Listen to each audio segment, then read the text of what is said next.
Hello everyone. सो आज हम लोग एसी का नेक्स्ट लेक्चर करेंगे। AC in case of resistors, capacitors and inductors देखेंगे। सो ये एक ही जैसा पूरा पढ़ाई है, ठीक है। फॉर्मेट क्या है आप सीख लो। सबसे पहले हमें क्या करना है कि एक एसी सोर्स को, एसी सोर्स हमने लिया, ये एक एसी सोर्स है। अच्छा, एसी सोर्स का मतलब वोल्टेज सोर्स भी हो सकता है और करंट सोर्स भी हो सकता है। और इसको हमने लगा दिया कहाँ, एक रेजिस्टर के अक्रॉस लगा दिया। सपोज इसका रेजिस्टेंस वैल्यू है आर, एंड सपोज हमने यहाँ पर एक वोल्टेज सोर्स लिया है वी। तो हमें पता है कि एसी का वोल्टेज सोर्स को हम कैसे लिखते हैं,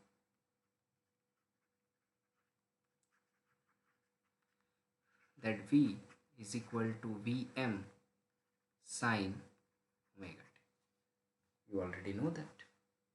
and from Ohm's law, what we know, the voltage drop across the resistor VR is equal to current I in the circuit into the resistance R, isn't it? ये हमें कहाँ से मिला? From Ohm's. So ये एक relation होता है। अब देखो, इस सर्किट में और अगर कोई सर्किट नहीं है, इस सर्किट में और कोई अगर एलिमेंट नहीं है, तो जितना वोल्टेज यहाँ पर होगा वो सारा वोल्टेज यहाँ ड्रॉप होगा। ये हमें पता है।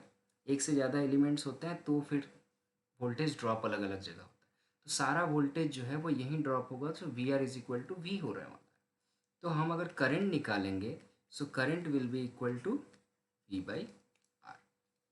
वी का वैल्यू अगर हम लोग पुट करेंगे तो इसके अंदर कितना करंट फ्लो कर रहा है वो हमें मिल जाएगा, which is equal to V M by are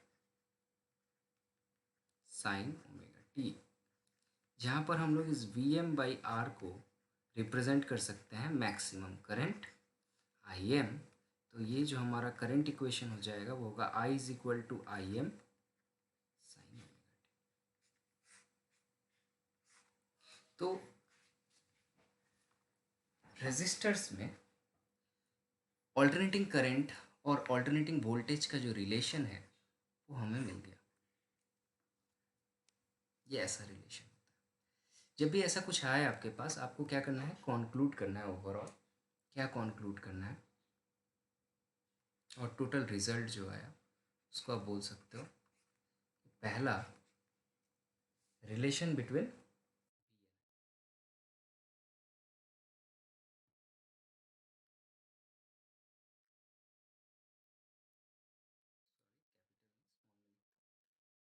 relation से हमें ये कॉन्क्लूजन पहले मिल गया है कि पिक वैल्यू का एक रिलेशन, यहाँ जो हमने लिखा इसको हम लोग लिख सकते हैं I M is equal to V M by R, और we can say that R is equal to V M by I M. Maximum voltage by maximum current का रेशियो जो है वो मेरा रेजिस्टेंस है, ठीक है। दूसरा बहुत इंपॉर्टेंट चीज़ है, उसको हम लोग कहते हैं फेजर डायग्राम। फेजर डायग्राम क्या कहता है? फेजर डायग्राम फेज का रिलेशनशिप बताता है। तो आपको याद है कि मैंने कहा था कि अगर मैं किसी को एक रेफरेंस पकड़ लूँ, तो जैसे यहाँ पर मैंने कुछ ओमेगा टी के साथ कुछ ऐड नहीं किया है। फेज मैंने आप लोगों को पढ़ाया था लेक्चर में, अगर भूल गए हो तो फिर से वो लेक्चर देखो। फेज क्या होता था कि यहाँ पर ये, इसको हम लोग टोटल फेज कहते थे किसी भी वेव का। अगर यहाँ पे इनिशियल कोई पॉइंट नहीं लिखा है, इसका मतलब इसका रेफरेंस पॉइंट ज़ीरो है। रेफरेंस फेज पकड़ते हैं। अगर यहाँ साइन ओमेगा टी है और यहाँ भी साइन ओमेगा टी है, कोई चेंज नहीं है, तो ये भी क्या हम लोग कहेंगे, ये हम लोग बोलेंगे सेम फेज में है। सेम फेज में है, कोई एंगल का चेंज नहीं है, मतलब स्टार्टिंग पॉइंट दोनों ही वेव्स का एक ही जगह से होगा। इसी चीज़ को फेजर डायग्राम में, अगर इसको हम लोग ग्राफिकली रिप्रेजेंट करते तो मैं एक बार आपको यहाँ पर आ जाता हूँ, फेज़ मैंने जहाँ पढ़ाया था यहाँ पर आ जाइए। ये देखो, जैसे पहला वेव और दूसरा वेव उसके 90 डिग्री बाद स्टार्ट होता था तो हम लोग कहते थे लैग, और उससे पहले स्टार्ट होता था तो हम लोग कहते थे लीड। ठीक है, ये हमने बताया था। और ये नेगेटिव साइन लैगिंग के लिए, पॉजिटिव साइन लीडिंग के लिए होता था। तो इसी को हम लोग डायग्राम में कैसे रिप्रेजेंट करते हैं, जिसको हम लोग कहते हैं फेज़र डायग्राम। देखो बच्चों, इसको फेज़र डायग्राम में कैसे रिप्रेजेंट किया जाता है, बहुत सिंपल है। एक रेफरेंस लाइन बना लिया जाता है जिसको हम लोग कहते हैं ज़ीरो फेज़र लाइन और रेफरेंस लाइन। ठीक है, ये रेफरेंस लाइन है, ये है रेफरेंस फेज़र लाइन, और हम लोग इसको बोलते हैं ज़ीरो फेज़। ये ज़ीरो फेज़ है। तो अगर इस ज़ीरो फेज़ पे मैंने वोल्टेज को पकड़ा था, वोल्टेज को अगर मैंने ज़ीरो फेज़ पे पकड़ा था,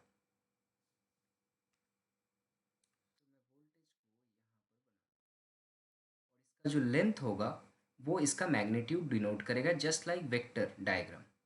सो phasor diagram is also called vector diagram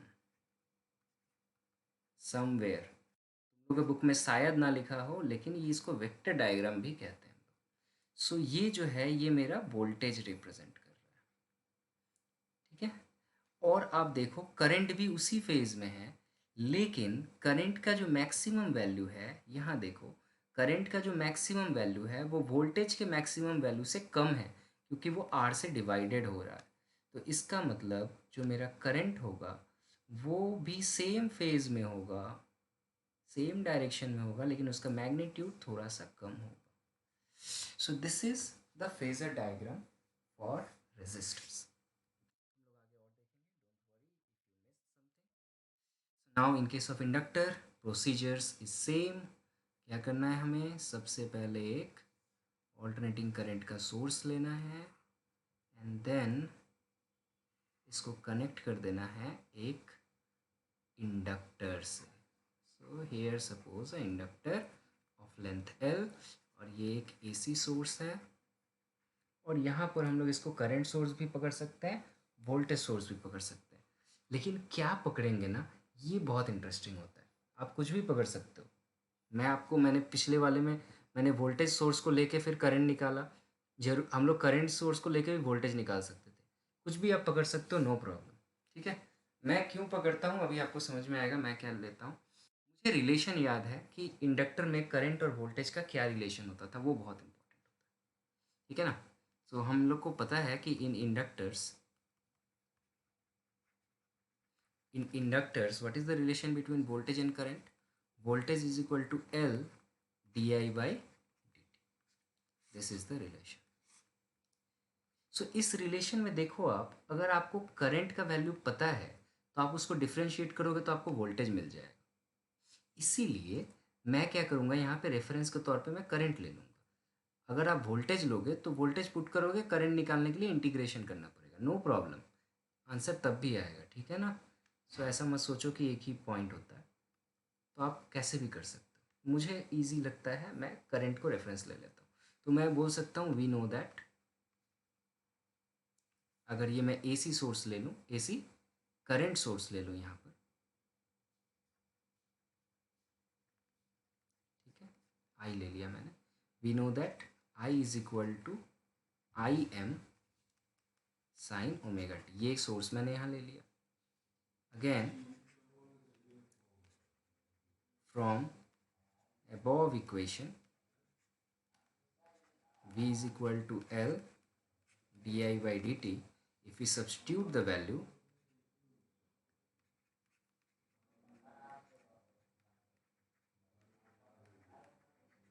and start differentiating it, then what we get, then what we get then what we get that Im is there as a constant came out, and sine का differentiation जो होता है वो होता है cos omega T हो जाएगा, और ओमेगा टी का डिफरेंशिएशन जो होगा वो होगा ओमेगा। ओके,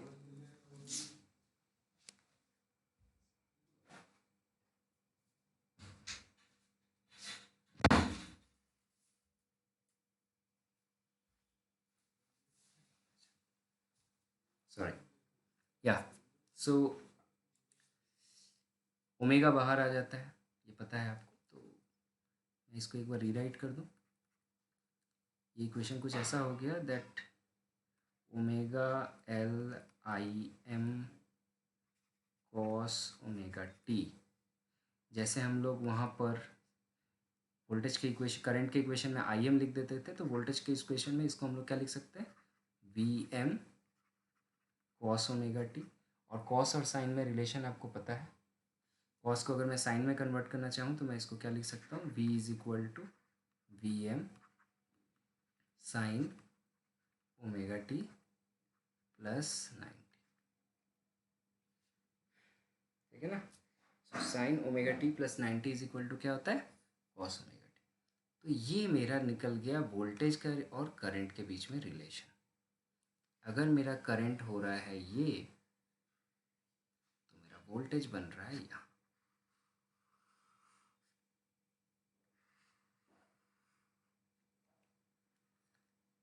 यहाँ पर आप देखो फेज अलग है, इसका फेज 0 है,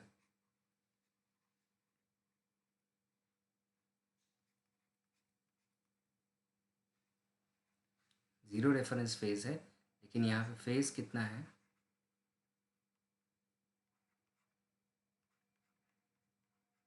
सो दोनों के बीच में फेज का डिफरेंस है। प्लस का साइन का मतलब आपको पता है लीड, इसका मतलब होता है इंडक्टर में वोल्टेज जो है वो लीड करता है करंट को, ठीक है। और इसके अंदर हम लोग ऐसे लिखते हैं आई, और इसके अक्रॉस में हम लोग साइन नहीं देते हैं, मिस्टेक,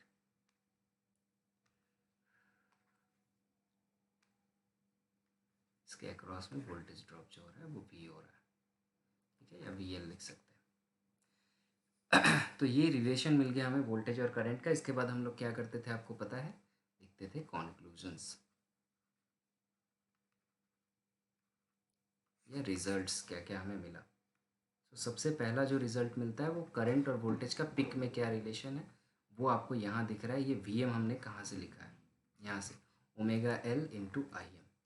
सो यहाँ से हमें मिल गया वी एम हमने लिखा था omega L into I M. So आपको पता है V by I is equal to क्या होता है, वोल्टेज बाई करंट हम लोग क्या लिखते थे, रेजिस्टेंस लिखते थे ना। लेकिन ये हमेशा रेजिस्टेंस नहीं होता है, वोल्टेज बाई करंट को हम लोग कहते हैं रिएक्टेंस। और यहाँ पर जेहेतु यहाँ पर इंडक्टर है, इसीलिए इसको कहा जाता है इंडक्टिव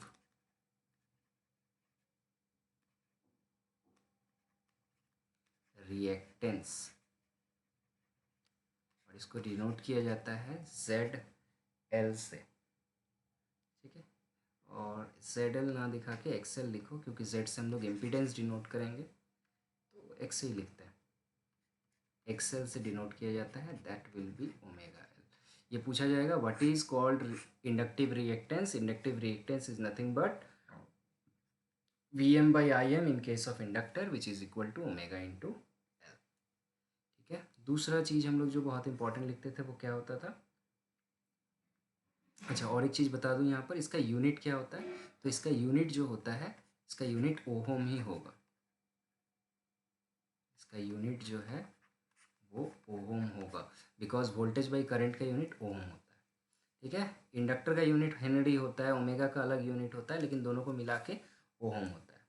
दूसरा है इसका फेजर डायग्राम। फेजर डायग्राम आपको दिख रहा है एक रिलेशन कि यहाँ पे वोल्टेज लीड करता है करंट से बाई 90 डिग्री, यहाँ दिख रहा है ना आपको, लिखा है ना। सो यहाँ हम लोग एक वर्ड लिख सकते हैं, वोल्टेज लीड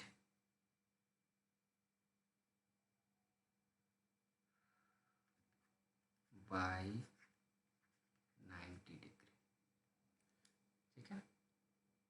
या फिर हम लोग बोल सकते हैं और अच्छा तरीके से अगर इसको लिखोगे तो हम लोग बोल सकते हैं voltage across the inductor, like this, voltage across the inductor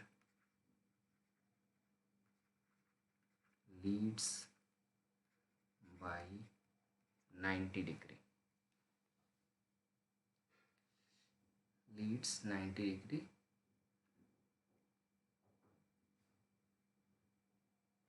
and इसका फेज़र डायग्राम अगर आप बनाओगे तो फेज़र डायग्राम में रेफरेंस लाइन पे आपने पहले किसको पकड़ा था, देख लो एक बार। रेफरेंस लाइन पे आपने पकड़ा था करंट को आपने पकड़ा था और वहाँ से वोल्टेज लीड करके आया। तो ये मेरा रेफरेंस लाइन पे करंट होगा और वोल्टेज लीड करता है। लीड करने का मतलब एंगल पॉजिटिव होता है।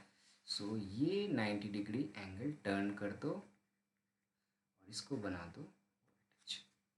तो ये हो गया इसका सिंपल सा फेजर डायग्राम। बहुत सारे बुक में इसको ऐसे भी लिखा जाता है, तो आप कंफ्यूज मत होना, हम लोग इसको ऐसे भी लिख सकते हैं। बहुत लोग ऐसे बनाते हैं कि मैं वोल्टेज को अगर मैं हमेशा इधर ही लूँ, तो अगर वोल्टेज को आप उधर लोगे तो आपको करंट को फिर नीचे लेना पड़ेगा। तो करंट आप नीचे लोगे तो करंट से वोल्टेज देखो 90 डिग्री राइट एकदम क्लॉकवाइज रोटेट करना है, तो मेरा वोल्टेज आ गया। तो हम लोग दोनों में से कैसे भी लिख सकते हैं। मेरा सबसे आसान तरीका ये होता है कि हम लोग हमेशा क्या करें, एक रेफरेंस लाइन ले और जिसको मैंने रेफरेंस पकड़ा था उसको वहाँ पुट कर दो। लेकिन हम लोग जनरली कैसे भी दिखा सकते हैं, ठीक है। क्लॉकवाइज रोटेशन मतलब positive lead angle, anti clockwise मतलब लैग एंगल, ठीक है। लीड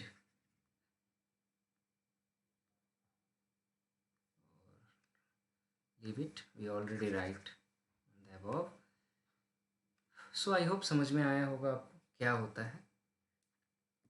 इसी तरह कैपेसिटर में भी आप कर सकते हो।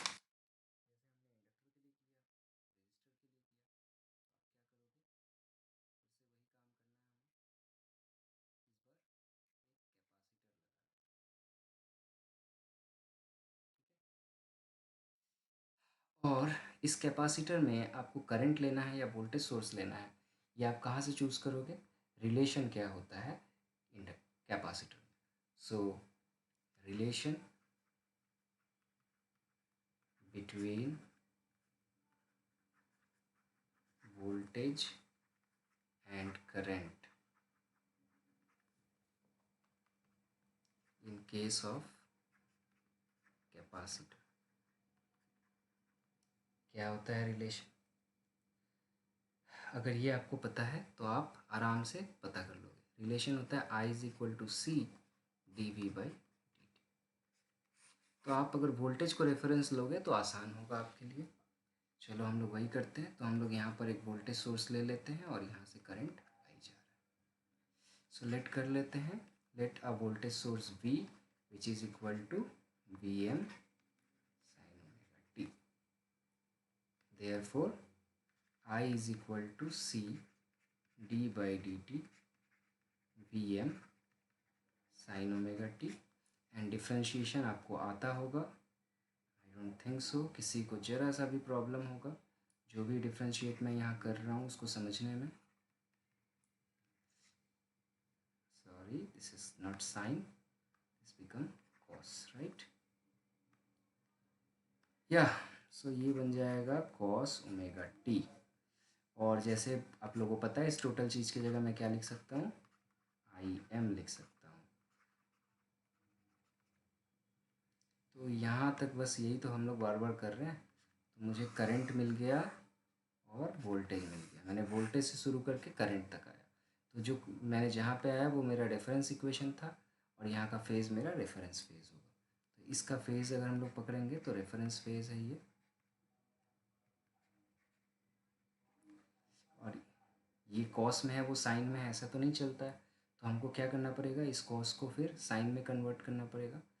मैंने एक स्टेप पहले ही मार्क कर दिया, आई थिंक सो। एक और लाइन लिख लेते हैं। चलो हमें क्या लिखना होगा यहाँ पर, I is equal to I M sine omega T plus 90 degree. इसका मतलब आपको समझ में आ रहा है कि करंट जो है यहाँ लीड कर रहा है ना।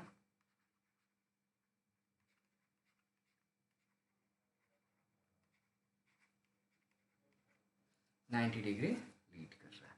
बस फटाफट कंक्लूजन लिख देते हैं। पहला पॉइंट हमारा क्या बन जाएगा, पहला पॉइंट हमारा बन जाएगा relation between V and I which is clearly seen omega C omega V M is I M.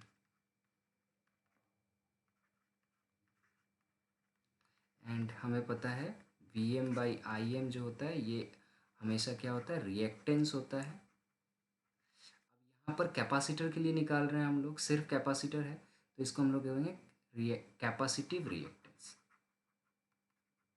क्या कहेंगे इसे, कैपेसिटिव रिएक्टेंस, और इसको एक्स सी से डिनोट करेंगे।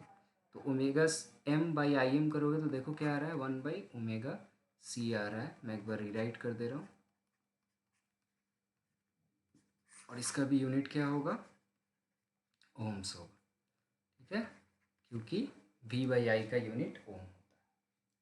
ये याद रखना, अभी थोड़ी देर बाद बहुत काम में आने वाला है ये इक्वेशन, और अभी यहाँ जो निकाले थे हमने ये इक्वेशन, दोनों बहुत काम में आएगा। दूसरा है फेजर डायग्राम।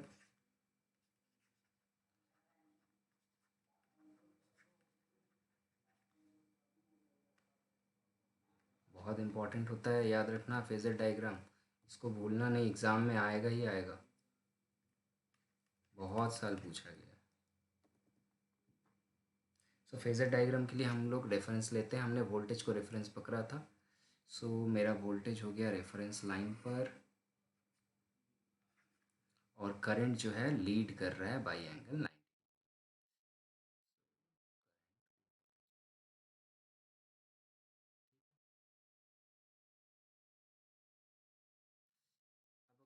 एग्ज़ाम में कोई स्टूडेंट इसको ऐसे बना दे, कोई स्टूडेंट इसको अगर ऐसे बना दे तो कोई प्रॉब्लम नहीं।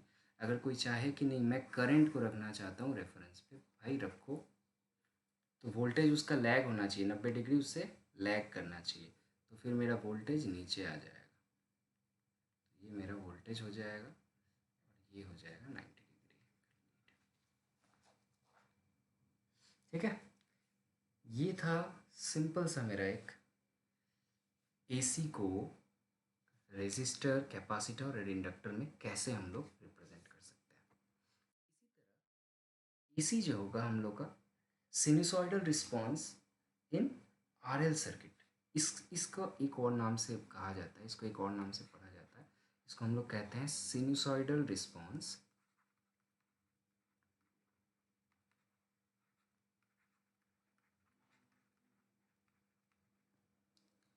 ऑफ आरएल सीरीज सर्किट, या फिर AC in RL series circuit. RL का मतलब होता है रेजिस्टेंस एंड इंडक्टर। ठीक है, इसके लिए सबसे पहले आपको क्या करना पड़ेगा, इसके लिए सबसे पहले आपको सर्किट को बना लेना होगा। ठीक है, एक मुझे सोर्स चाहिए, और यहाँ पर मुझे रेजिस्टर चाहिए, और इसके साथ सीरीज में इंडक्टर लगा दो।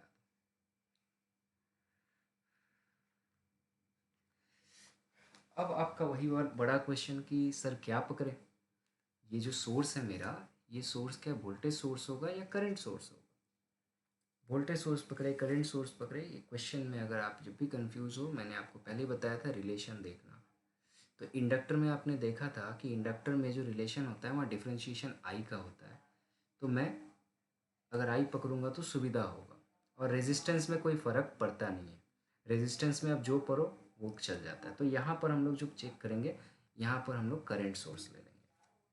ठीक है, जब मैं करंट सोर्स लूँगा तो रेजिस्टर के अक्रॉस जो वोल्टेज ड्रॉप होगा वो होगा VR, और इंडक्टर के अक्रॉस जो वोल्टेज ड्रॉप होगा वो होगा VL, और टोटल वोल्टेज ड्रॉप जो होगा वो होगा V।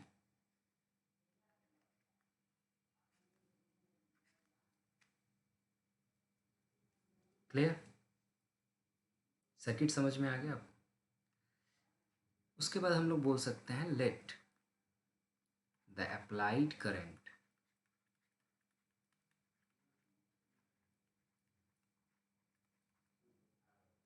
is I is equal to IM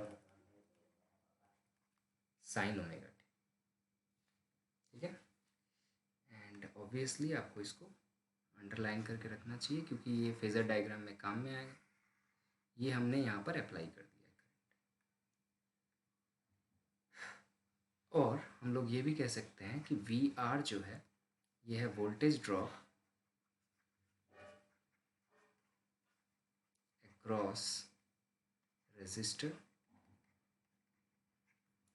और वी एल जो है ये है मेरा वोल्टेज ड्रॉप अक्रॉस इंडक्टर।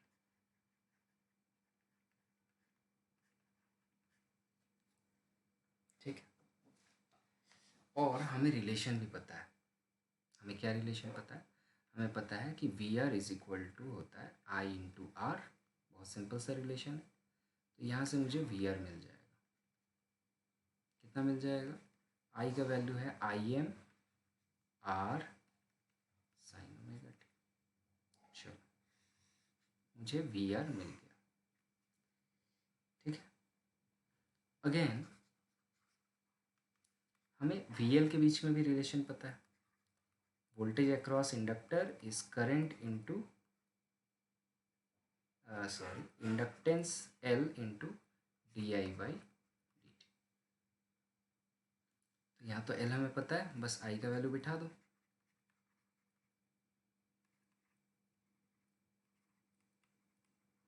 अब मैं पूरा डिफ्रेंशिएशन नहीं करने वाला, आपको ऑलरेडी पता है कि क्या आने वाला है रिलेशन।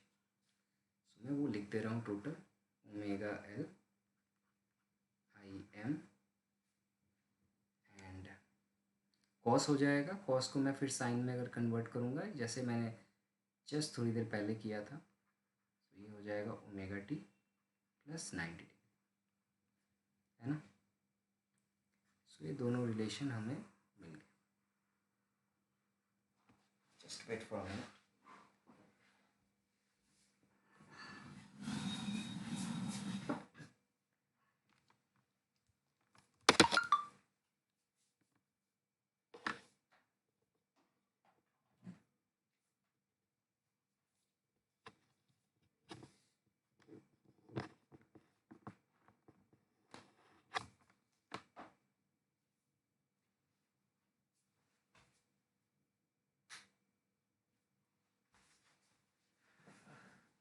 सॉरी,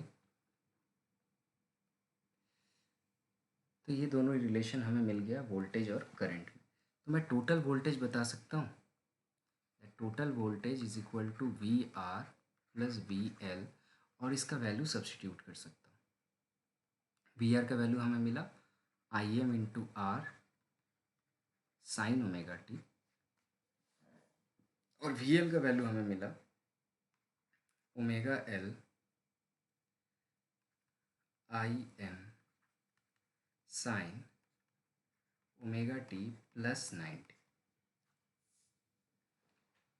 अब यहाँ पर प्योर ट्रिगोनोमेट्री है, सिंप्लीफिकेशन है, जो आप कर सकते हो घर पे। मैं एक बार कर रहा हूँ, मैं बार बार नहीं करूँगा, रिपीट। सो आप एक बार ध्यान से देख लो। साइन ए प्लस बी का फॉर्मूला में इसको ब्रेक कर सकते हैं हम लोग। Sign A cos B plus cos A sign, remember sign 90 1 होता है और कॉस 90 कितना होता है? 0 होता है। तो कॉस 90 0 होगा तो ये पूरा टर्म 0 हो जाएगा।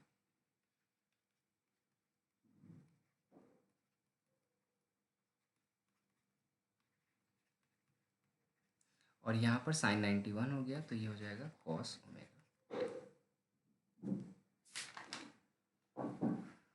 यहाँ तक समझ में आ गया आपको? तो ये हुआ मेरा एक्चुअली में टोटल वोल्टेज का रिलेशन। अब अगर मुझे करंट, रेजिस्टेंस और इंडक्टर का वैल्यू पता हो और फ्रीक्वेंसी का वैल्यू पता हो ओमेगा का, तो उसको अगर मैं यहाँ बैठा दूँ तो मेरा एक जनरलाइज्ड इक्वेशन आ जाएगा। अगर इसको पूरा सॉल्व किया जाए तो एक जनरलाइज्ड इक्वेशन जो निकल के यहाँ से आएगा जनरल फॉर्म में, जनरल फॉर्म का जो इक्वेशन आएगा वो कुछ ऐसा होगा that v is equal to जैसा होना चाहिए V M sine omega T and कुछ फेज डिफरेंस होना चाहिए था फाइव, जो हम आराम से निकाल सकते हैं। बट प्रोवाइडेड कंडीशन क्या होता है कि हमें पता होना चाहिए रेजिस्टेंस का वैल्यू, आर का वैल्यू, एल का वैल्यू, ओमेगा का वैल्यू, आई एम का वैल्यू। सारे वैल्यू पर बिठा दोगे तो साइन ए प्लस बी का फॉर्मूला में डाल के हम निकाल सकते हैं, कुछ ना कुछ फेज एंगल आ जाएगा। ठीक है, तो यहाँ पर फेज डिफरेंस जो हमारा हो जाएगा वो आ जाएगा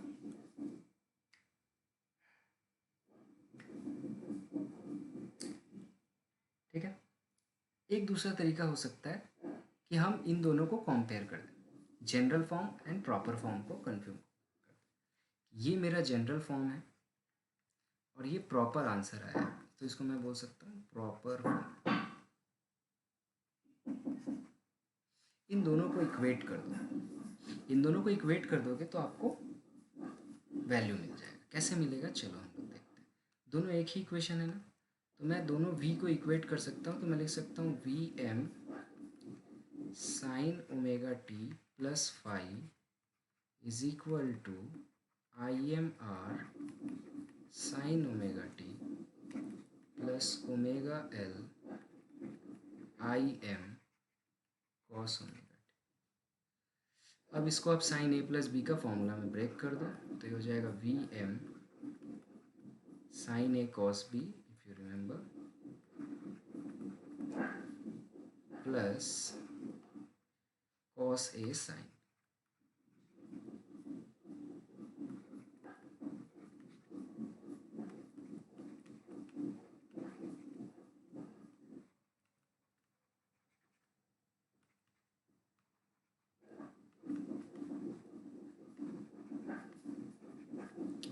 अब क्या करो आप इन दोनों में कंपेयर कर सकते हो। देखो यहाँ पर ये पहला जो टर्म है यहाँ पर साइन ओमेगा टी है लेफ्ट हैंड साइड में, राइट हैंड साइड में भी जो फर्स्ट टर्म है यहाँ भी साइन ओमेगा टी।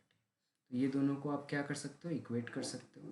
साथ ही साथ आप क्या कर सकते हो, सेकेंड टर्म यहाँ पर कॉस ओमेगा टी है और यहाँ पर भी कॉस ओमेगा टी, तो इन दोनों को आप इक्वेट कर सकते हो, equating the coefficients of sine omega T and cos omega T.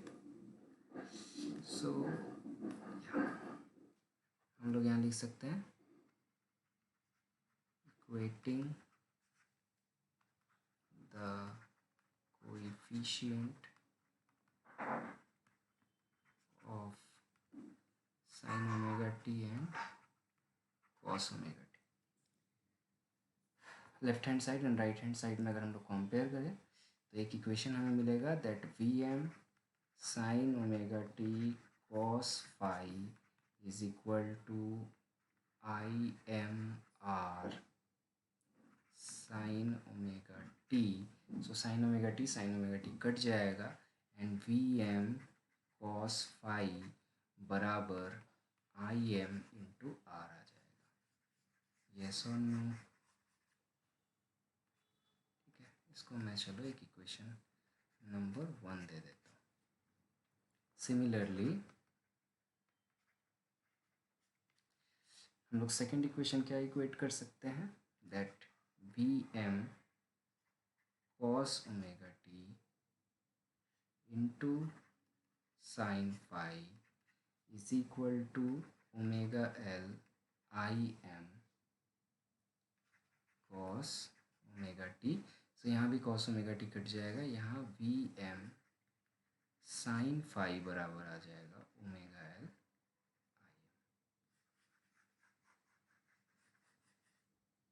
इसको इक्वेशन नंबर 2 कह सकते हैं। अब देखो 2/1 अगर करोगे तो आपको tan थीटा मिल जाएगा, tan फाइव मिल जाएगा। सो 2 डिवाइडेड बाई 1 करो तो हो जाएगा V M sine phi by V M cos phi is equal to tan phi आ जाएगा और राइट हैंड साइड में मैं इक्वेट करूँगा तो omega L I M by I M into R, I M cut जाएगा, omega L into R. So यहाँ पर जो फेज है ये आ जाएगा tan inverse of omega L by R, which is very very very important relation. Okay, this is the phase difference between the voltage and current. कितना वो difference है, फेज डिफरेंस? अगर कोई आपसे पूछे that is tan inverse omega L by R, this is the value. Clear? देखो कैसे हमने सॉल्व किया, ये बहुत इम्पॉर्टेंट है। एंड एक लाइन यहाँ पर हमें ऐड करना था। और क्या हमें करना है, हमें वोल्टेज वी मैक्स का वैल्यू भी निकालना है। तो मैं इसके लिए क्या कर सकता हूँ, second equation and third equation जो हमारा आया था, इसे नहीं स्क्वायर एंड ऐड कर देंगे। कहाँ पर, इसे भी एक नंबरिंग देना चाहिए मुझे। या ये ये ये हमारा आ गया था ओमेगा एल आई एम, मैंने यहाँ कैपिटल लिख दिया है, sorry, and this is cos omega t. So ये वी एल स्क्वायर और आई एल स्क्वायर, इसको हम लोग कर सकते थे। अगेन हम लोग क्या लिख सकते हैं, एक चीज़ देखो, ये ए सी आर सी हम लोग नहीं पढ़ रहे हैं, ये हम लोग थोड़ी देर बाद देखेंगे। तो एक और चीज़ अगेन हम लोग एक बात लिख सकते हैं, ये चीज़ याद रखना बहुत इम्पॉर्टेंट है। ये रिलेशन बहुत इम्पॉर्टेंट है, वेक्टर में आप लोगों को पता है। और जस्ट वेट, मैं पहले आपको वेक्टर डायग्राम, जब वेक्टर बन चुका है तो मैं पहले वेक्टर बना दूँ, फिर समझ में आएगा कि क्या कर रहे हैं हम लोग। सो यहाँ पर हमने करंट को रेफरेंस लिया था, फिर रिमेंबर। तो इसमें अगर हम लोग इसका फेज़र डायग्राम बनाएं, तो पहले फेज समझ लेते हैं, फिर हम लोग आगे जाएंगे। तो पहले मैं आपको पूरा ग्राफिकली समझा दूँ कि अगर ये मेरा ग्राफ है और यहाँ पर ओमेगा टी चल रहा था, तो मैंने करंट को रेफरेंस पकड़ लिया था, ये मेरा करंट आ रहा था, ये बहुत ऐसे आराम से करंट मेरा चल रहा था। लेकिन फेज जो है वोल्टेज का, ये लीड है, ये लैग है, that will depend on the value of omega L and R. और यहाँ पर देखो इंडक्टर भी जो है, यहाँ से हमें पता चलेगा, ये देखो इंडक्टर जो है, कैपेसिटेंस जो है, 0 to 90 डिग्री हमारा क्या होता है, पॉजिटिव होता है। सो ओमेगा एल और आर का वैल्यू पॉजिटिव होता है, तो यहाँ पर हमारा जो है वोल्टेज लीड करता है। और ये आप अगर कुछ ना भी सोचो तो यहाँ से समझ सकते हो, यहाँ आ जाओ। इंडक्टर में क्या होता था, रेजिस्टर में क्या होता था, रेजिस्टर में दोनों सेम फेज में होते थे। इंडक्टर में आने के बाद क्या होता था, वोल्टेज लीड करता था। तो रेजिस्टर और इंडक्टर अगर मिल जाएंगे तो भी वोल्टेज ही लीड करेगा, है ना, क्योंकि रेजिस्टेंस का जीरो इफेक्ट था, इंडक्टर का पॉजिटिव इफेक्ट था वोल्टेज पे, वोल्टेज को बढ़ा रहा था, लीड कर रहा था। तो बढ़ाना मतलब मैग्नीट्यूड नहीं, लीड करना, ठीक है।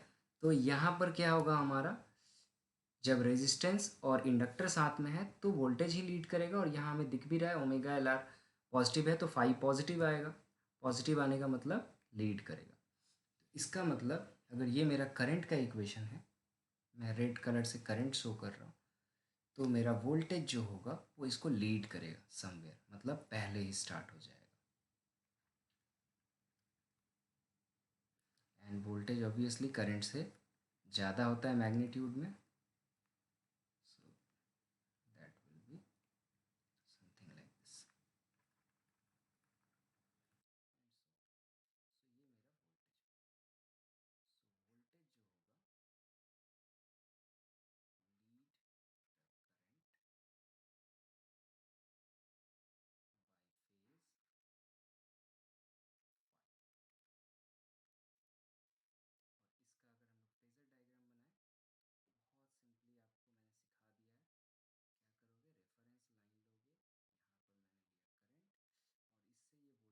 कर रहा है, लीड कर रहा है by an angle some phi. So यहाँ पर ये एंगल फाई होगा और ये वोल्टेज वी होगा। तो ये हमारा फेजर डायग्राम बन जाएगा।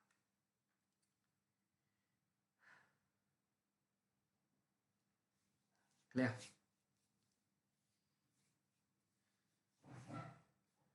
तो ये हमारा फेजर डायग्राम है।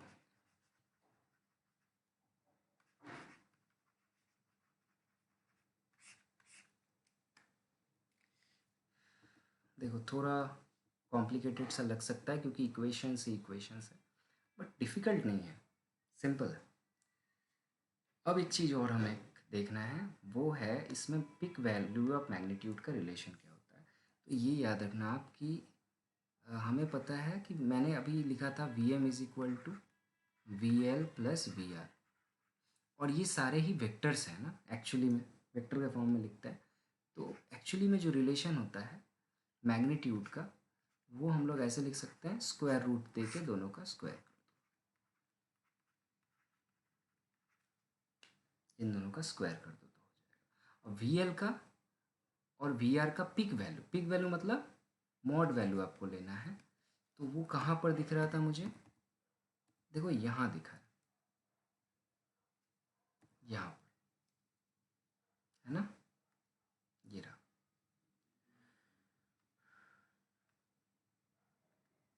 ये पिक वैल्यू, अगर मैं वी आर का पिक वैल्यू लूँगा तो क्या लूँगा, आई एम इंटू आर, और वी एल का पिक वैल्यू लूँगा तो मैं लूँगा ओमेगा एल आई एम, इन दोनों को ले लूँगा।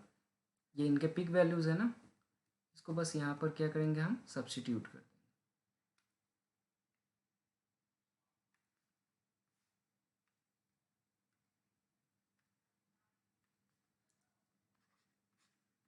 सो इसका वैल्यू हमारा क्या था, I M into R V R के लिए, और सॉरी ये इसके लिए था, और वी एल के लिए हमारा वैल्यू था omega L into I M का होल स्क्वायर। तो अगर आप इसको स्क्वायर करोगे तो आई एम का स्क्वायर है तो आई एम बाहर आ जाएगा, और यहाँ हो जाएगा R square plus omega L का whole square. And voltage by current, again the relation, ठीक है। इसको हम लोग क्या कहते थे, रिएक्टेंस कहते थे जब एक चीज़ रहता था, है ना। इसका यूनिट क्या होता था, ओम्स होता था। यहाँ पर आ जा रहा है root over of R square plus omega L whole square. लेकिन जब रेजिस्टेंस और इंडक्टर साथ में है तो इसको हम लोग कहते हैं इम्पीडेंस, ठीक है। इसको हम लोग जेड लेटर से डिनोट करते हैं इसको, और इसको हम लोग कहते हैं impedance. Impedance is equal to root over of R square plus omega L square.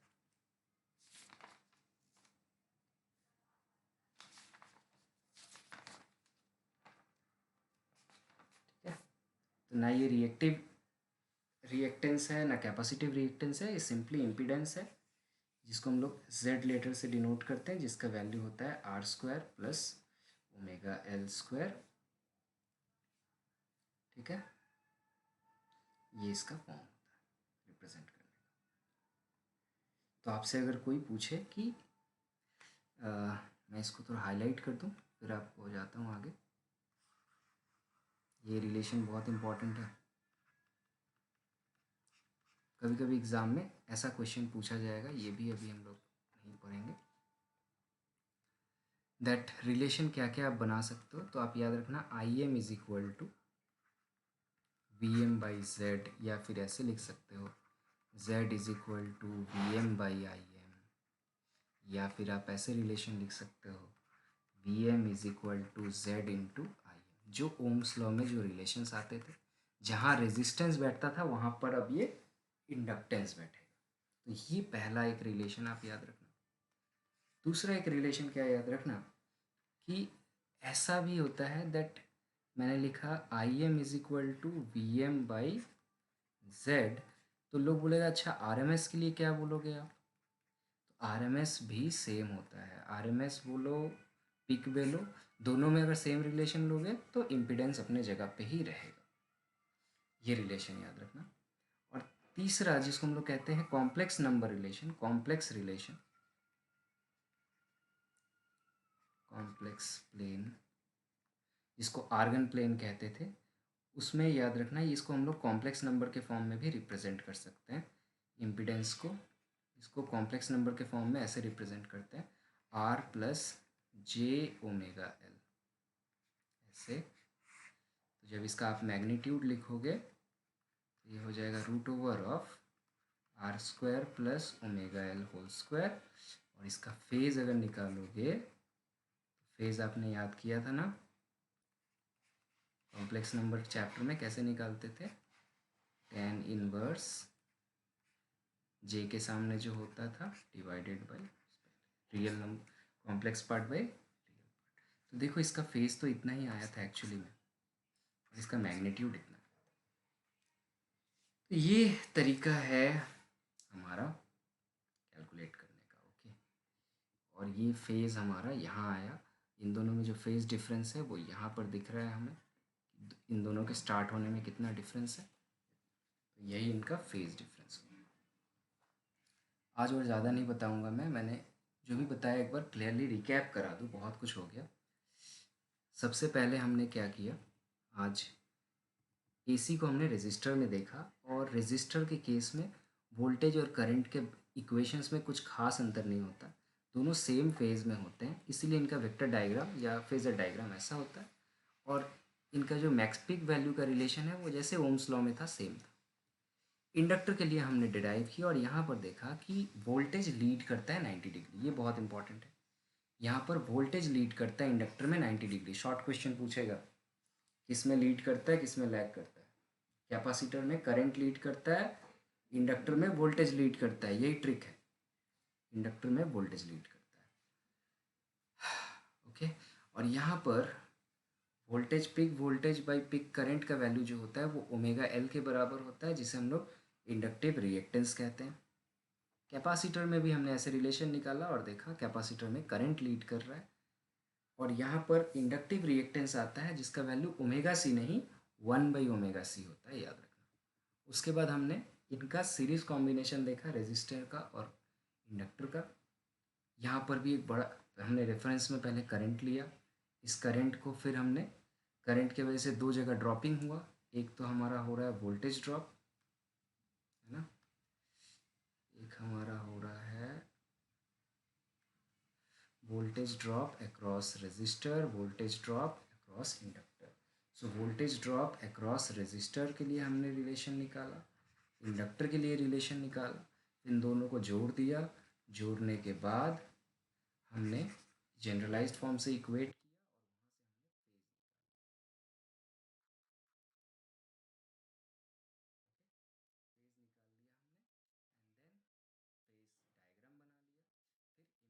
Equation निकाल लिया, उसका कॉम्प्लेक्स फॉर्म और वेरियस फॉर्म लिख लिया, जिससे हम न्यूमेरिकल करेंगे। ठीक है ना। इसी तरह अब हम लोग नेक्स्ट जो तुम लोग का होमवर्क मैं दे रहा हूँ ये करके रखोगे।